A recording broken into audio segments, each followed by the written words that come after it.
우주에 떠있는 푸른 행성 지구.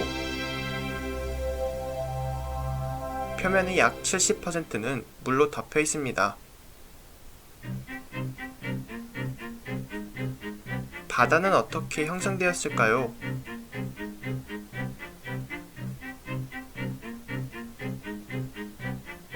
초기의 지구는 뜨거운 암석 덩어리였습니다. 바다는 보이지 않았습니다.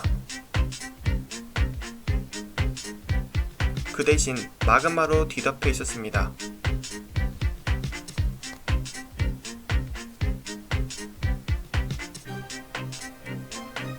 활발한 화산 활동도 일어나면 말이죠.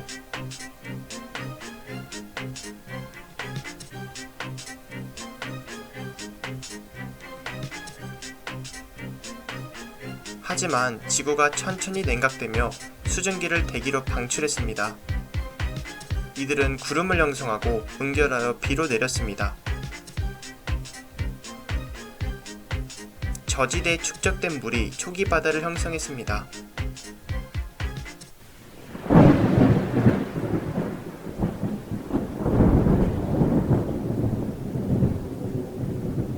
나머지 물은 어디에서 왔을까요?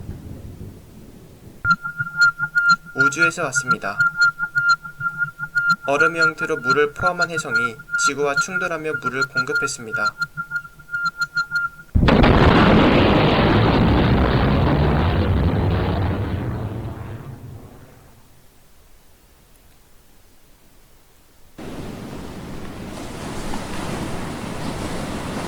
그렇게 오늘날의 바다가 형성되었습니다.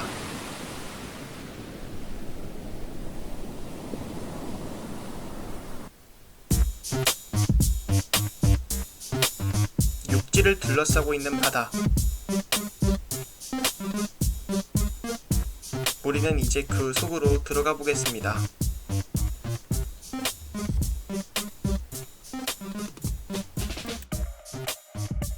바다의 바닥은 어떤 모습일까요?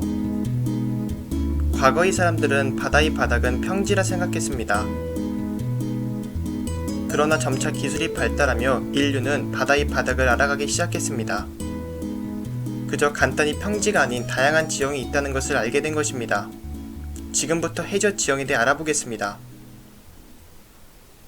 해저 지형은 대륙 주변부, 심해 분지, 대양저 산맥으로 나눌 수 있습니다. 먼저 대륙 주변부는 육지에서 가까운 바다를 말합니다. 대륙 주변부에는 해안에서 이어지는 평평한 대륙붕, 경사가 급격해지며 심해를 향하는 대륙 사면, 저탕류에 의해 퇴적물이 쌓여 형성된 심해 선상지와 이것들이 합쳐져 형성된 대륙대가 있습니다. 대륙 주변부의 모습은 대양마다 다르게 나타납니다. 대표적으로 태평양과 대서양이 다른 모습을 보이죠. 태평양과 대서양의 해저는 왜 다른 양상을 보일까요? 태평양에는 주위를 따라 수렴형 경계가 우세합니다. 따라서 해양지각이 대륙지각 아래로 섭입하며 해구가 발달합니다. 반면에 대서양은 해양 대륙간 수렴하는 판의 경계부가 잘 발달되어 있지 않기 때문에 해구가 거의 존재하지 않습니다. 해구는 퇴적물의 이동을 방해하여 해저 지형의 형성에 영향을 줍니다. 해구는 퇴적물을 가두어서 먼 대양까지 퇴적물이 이동해 할 수 없게 하여 태평양에서는 대륙대와 심해평원이 잘 발달하게 되지 않고 대서양에서는 잘 발달하게 됩니다. 심해 분지는 대륙 주변부 너머에 있는 깊은 바다입니다. 대륙대 바깥쪽에는 퇴적물이 쌓여 평탄한 심해 평원이 나타납니다. 원래는 굴곡이 있던 곳이지만 퇴적물이 굴곡을 덮은 것입니다. 그럼에도 간혹 그것을 뚫고 솟아오른 것들이 있습니다. 이들은 심해의 화산들입니다. 높이가 1km가 되지 않는 것들은 심해 구릉, 높이가 1km가 넘는 것들은 해산이라고 합니다. 해산 중에서 꼭대기가 평평한 것들도 있는데 이들은 평정해산이라고 합니다. 평정해산은 어떻게 형성될까요? 열점이나 대양저 산맥에서 화산 활동에 의해 먼저 해산이 생성됩니다. 그중 일부는 해수면 위로 올라와 섬이 됩니다. 시간의 흘러감에 따라 꼭대기는 파도에 의해 침식되어 평탄해지고 해저 확장에 의해 바다로 침강하게 됩니다. 이것이 육지에서 볼 수 없는 평정해산을 탄생시킵니다.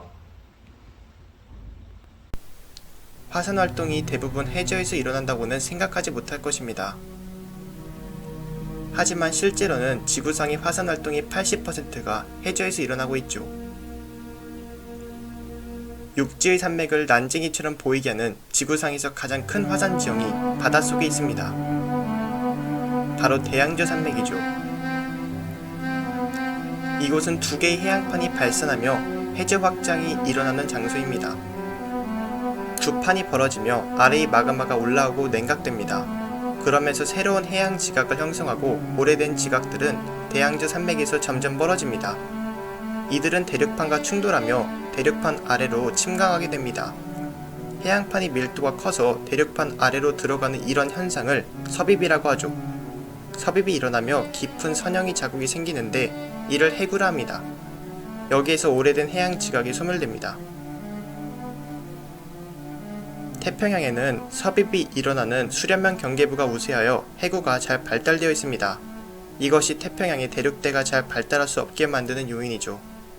반면 대서양에는 수련면 경계부가 거의 없기 때문에 해구가 존재하지 않습니다. 대양저 산맥에는 아주 독특한 지형도 존재합니다.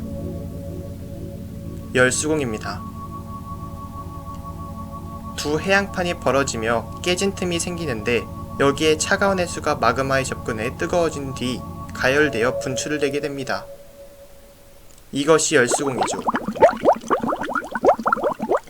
물의 온도와 화합물의 종류에 따라 온수공, 흰 열수공,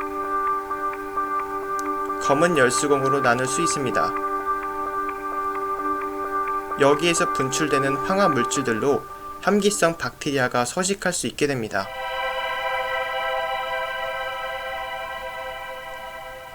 그래서 다양한 생물들이 존재할 수 있게 되죠. 이상으로 해저 지형에 대해서 살펴보았습니다. 인류는 바다에 대해서 알아가기 시작했습니다. 바다는 인류에 큰 영향을 주는 존재라는 것을 포함해서 말입니다. 우리는 그 상호적 관계를 깊이 이해하기 위해 끊임없이 바다를 연구해야 할 것입니다.